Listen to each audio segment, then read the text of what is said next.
Hi friends, നമുക്ക് ക്ലാസ് റൂമിലെ കോൺവെർസേഷൻ നോക്കാം. ക്ലാസ്സിലോട്ട് വരുന്നു, ടീച്ചർ പറയുന്നു ഗുഡ് മോർണിംഗ് എവറി വൺ. എല്ലാവർക്കും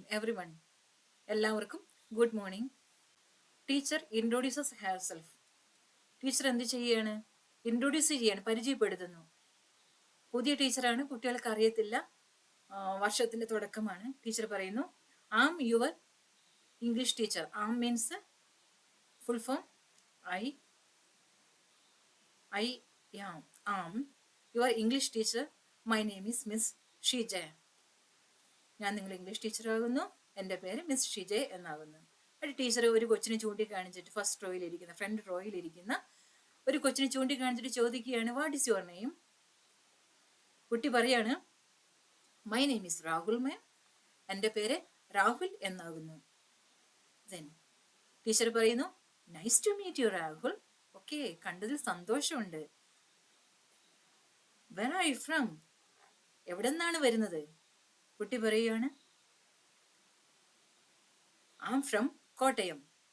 എവിടെ നിന്ന് വരുന്നത്? ഫ്രം കോട്ടയത്തിൽ നിന്നുമാണ് വരുന്നത് എന്ന് പറയുന്നു. ക്ലാസ് പാർട്ടിസിപ്പേഷൻ മീൻസ് എല്ലാവരും കൂടി ഉൾക്കൊണ്ടുകൊണ്ടുള്ള ഒരു സീൻ. ടീച്ചർ പറയുന്നു, ഗ്രേറ്റ്. ഓക്കെ, വളരെ നല്ലത്. Is everyone excited to start the new year? എല്ലാവരും എക്സൈറ്റഡ് ആണോ ഈ ന്യൂ ഇയർ സ്റ്റാർട്ട് ചെയ്യാൻ വേണ്ടി? എക്സൈറ്റഡ് മീൻസ് വളരെ ആകാംക്ഷയോടെ പിള്ളേർ ഇരിക്കത്തില്ലേ പുതിയൊരു വർഷം, അതാണോ എന്നാണ് ചോദിക്കുന്നത്. അപ്പോൾ സ്റ്റുഡൻസ്, ഇപ്പോൾ കുട്ടികൾക്ക് ഓട്ടോമാറ്റിക്കലി എന്തുണ്ട്, വളരെ സന്തോഷം ഉണ്ടായിരിക്കും. അവൾ വളരെ ഹാപ്പി ആയിട്ട് കൈയൊക്കെ ഉയർത്തിയിട്ട് എന്ത് പറയും? വളരെ സന്തോഷം ഉണ്ടാവും, അവർ ഹാപ്പി ആയിരിക്കും. കുട്ടികൾ എന്ത് പറയും? യെസ് മാം എന്ന് പറയും. അപ്പം ടീച്ചർ പറയാണ്, let's begin with a introduction round. Begin means ആരംഭിക്കാം. വിത്ത് എ ക്യുക്ക്, പെട്ടെന്നുള്ള ഇൻട്രോഡക്ഷൻ. നിങ്ങളെ പരിചയപ്പെടുത്താം. പെട്ടെന്ന് നമുക്ക് നിങ്ങളെ പരിചയപ്പെടുത്താം. ലെറ്റ്സ് മീൻസ് ഇതിന്റെ ഫുൾ ഫോം വരുന്നത് ലെറ്റ് അസ്. ലെറ്റ്സ്. ഓക്കെ, പരിചയപ്പെടുത്താം. എങ്ങനെ? വൺ ബൈ വൺ, ഓരോരുത്തരായിട്ട്. Tell us or tell me. Tell us എന്ന് ഉപയോഗിക്കുന്നു on behalf of all students. അതായത് എല്ലാ സ്റ്റുഡൻസിനെയും പ്രതിനിധാനം ചെയ്ത് ടീച്ചർ സംസാരിക്കുന്ന ഒരു ആറ്റിറ്റ്യൂഡിൽ ആസ് എന്ന് ഉപയോഗിക്കാം. അല്ലെങ്കിൽ ടീച്ചർ ഒറ്റയ്ക്ക് പറയുന്ന ഒരു ആറ്റിറ്റ്യൂഡിൽ മീ എന്ന് ഉപയോഗിക്കാം. Okay, one by one, tell us or tell me your name and one thing you like. നിങ്ങൾ ഇഷ്ടപ്പെടുന്ന ഒരു കാര്യം കൂടെ പറയൂ. ഉടനെ അഞ്ജലി പറയാണ്, അഞ്ജലി, ഐ ലൈക്ക് പെയിന്റിങ്. എൻ്റെ പേര് അഞ്ജലി എന്നാകുന്നു. ഐ ലൈക്ക്, എനിക്ക് ഇഷ്ടമാണ്. എന്ത്? പെയിന്റിങ് ഇഷ്ടമാണ്. അപ്പോൾ അർജുൻ എന്താണ് പറയുന്നത്? അർജുൻ പറയുന്നു, ഞാൻ അർജുൻ ആകുന്നു. I love reading books. എനിക്ക് പുസ്തകം വായിക്കാനും ഇഷ്ടം. അപ്പൊ ടീച്ചർ സാധാരണഗതിയിൽ ഇങ്ങനെ കേൾക്കുമ്പോൾ ടീച്ചർ എന്ത് ചെയ്യണം? വളരെ പിള്ളേരുടെ അടുത്ത് വളരെ ആശ്ചര്യത്തോടെ പറയുമല്ലേ അവർ. അപ്പം പറയാണ്, ദാറ്റ്സ് വണ്ടർഫുൾ. ഓക്കെ, അത് വളരെ മനോഹരമായിരിക്കുന്നു. Learning time.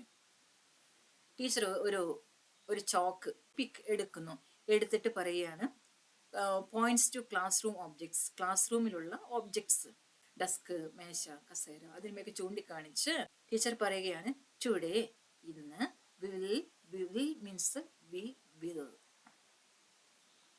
നമുക്ക് ചെയ്യാം. We will learn some classroom words. നമുക്ക് കുറച്ച് ക്ലാസ് റൂം വേർഡ്സ് പഠിക്കും. Are you ready? താങ്കൾ റെഡിയാണോ? നിങ്ങൾ റെഡിയാണോ? അപ്പോൾ കുട്ടികൾക്ക് വളരെ ഈഗർലി, ഇങ്ങനെ വളരെ ഈഗറായിട്ട്, വളരെ ഇൻട്രസ്റ്റ്ലി നോട്ട്, തലങ്ങനെ ആട്ടുമല്ലോ, എന്ന് പറയുമല്ലോ, അതാണ്. യെസ് മാം എന്ന് പറയുകയാണ് കുട്ടികൾ. അപ്പോൾ പോയിന്റ്സ് ടു ദ ബോർഡ്. ബോർഡിനെ പോയിന്റ് ചെയ്തിട്ട് ടീച്ചർ പറയാണ്, all right, repeat after me. ഞാൻ പറയുന്നത് ആവർത്തിച്ച് പറയൂ. Black board. കുട്ടികൾ പറയാണ് ബ്ലാക്ക് ബോർഡ്. Then ഒരു പെൻസിൽ പിടിച്ചിട്ട് പറയുകയാണ്, പെൻസിൽ. അപ്പൊ കുട്ടികൾ ആവർത്തിക്കുകയാണ്. എന്തെന്ന് ആവർത്തിക്കുന്നത്? പെൻസിൽ എന്ന് ആവർത്തിക്കുന്നു. അപ്പോൾ ടീച്ചർ വളരെ സന്തോഷത്തോടെ സ്മൈൽ ചെയ്ത് പറയുകയാണ്, വെരി ഗുഡ്, വളരെ നല്ലത്. Now open your books to page number 3. നിങ്ങൾ പുസ്തകത്തിൽ പേജ് നമ്പർ 3 എടുക്കുക. അതിന് നമുക്ക് ഇങ്ങനെ ഈ ഒരു 3 രീതിയിലും പറയാൻ സാധിക്കും. 10 to page 3, go to page 3 or 12, or flip to page 3 or 10, any number. You can say ഈ ഒരു 3 രീതിയിൽ നമുക്ക് പറയുവാൻ സാധിക്കും. വളരെ എക്സൈറ്റഡ് ആയിട്ടായിരിക്കും പുസ്തകം തുറക്കുക. നമ്മൾ ജസ്റ്റ് അത് ഇമാജിനേഷന് വേണ്ടി പറഞ്ഞെന്ന് മാത്രമേ ഉള്ളൂ കേട്ടോ. അപ്പോൾ കുട്ടികൾ ഇങ്ങനെ പേജൊക്കെ മറിച്ചിട്ട് പറയും യെസ് മാം. ആ പേജ് എടുത്ത് കഴിയുമ്പോൾ കുട്ടികൾ പറയും യെസ് മാം. അപ്പോൾ ടീച്ചർ രാഹുൽ നേർക്ക് തിരിഞ്ഞ് പറയുന്നു let's read the first paragraph. Let's means ഇതിന്റെ ഫുൾ ഫോം വരുന്നത് ലെറ്റ് അസ്, നമുക്ക് ആകാം. എന്താകാം? റീഡ് ദ ഫസ്റ്റ് പാരഗ്രാഫ് വായിക്കാം. അപ്പോൾ രാഹുലിനോട് പറയാം Rahul will you start reading. Rahul വായിക്കാമോ എന്ന് ചോദിക്കുകയാണ്. Will you start reading? അപ്പോൾ രാഹുൽ പറയും ഷുവർ, ഉറപ്പായിട്ടും മാം, ഷുവർ മാം. എന്നിട്ട് എന്ത് ചെയ്യുന്നു? റീഡ്സ് ക്ലിയർലി, വളരെ വ്യക്തമായിട്ട് അങ്ങ് വായിക്കുകയാണ് ആ കുട്ടി. അപ്പോൾ ടീച്ചർ എന്ത് ചെയ്യുന്നു? ക്ലാപ്പ് സോഫ്റ്റ്ലി, വളരെ വളരെ നൈസായിട്ട് പതുക്കെ വളരെ സോഫ്റ്റ് ആയിട്ട് കൈയടിക്കുന്നു, എൻകറേജ്മെന്റ് കൊടുക്കുന്നു. എന്നിട്ട് എന്താ പറയുന്നത്? എക്സലൻറ്റ്, ഉഗ്രൻ, വെൽ ഡൺ, നന്നായി ചെയ്തിരിക്കുന്നു, well done. End of class അവസാനിക്കുന്നു. ബെൽ റിങ്സ്, ബെല്ലടിക്കുന്നു. മിസ് പറയുകയാണ് ദാറ്റ്സ് ഓൾ ഫോർ ടുഡേ. ഇന്നത്തേക്ക് ഇത്രത്തോളൊക്കെ മതി. Don't forget to bring your notebook tomorrow. Don't forget, മറക്കല്ലേ. എന്തിനു മറക്കല്ലേ? ടു ബ്രിങ് യുവർ നോട്ട്ബുക്സ്, നിങ്ങളുടെ നോട്ട്ബുക്സ് കൊണ്ടുവരാൻ. ടുമോറോ, നാളെ നിങ്ങളുടെ നോട്ട്ബുക്സ് കൊണ്ടുവരാൻ മറക്കരുത്. Don't forget to bring your notebooks tomorrow. കുട്ടികൾ പറയും താങ്ക് യു മാം. ടീച്ചർ പറയുന്നു യു ആർ വെൽക്കം പറയുന്നു. അതിനുശേഷം ക്ലാസ് ഡിസ്മിസ് ചെയ്ത്, സാധാരണ വേണമെങ്കിൽ ഉപയോഗിക്കാം അല്ലെങ്കിൽ ഉപയോഗിക്കത്തില്ല. സാധാരണ നമ്മൾ ക്ലാസ്സിൽ പറയും okay bye bye thank you see you എന്നൊക്കെ പറയും. അല്ലയോ, that's all for today, thank U.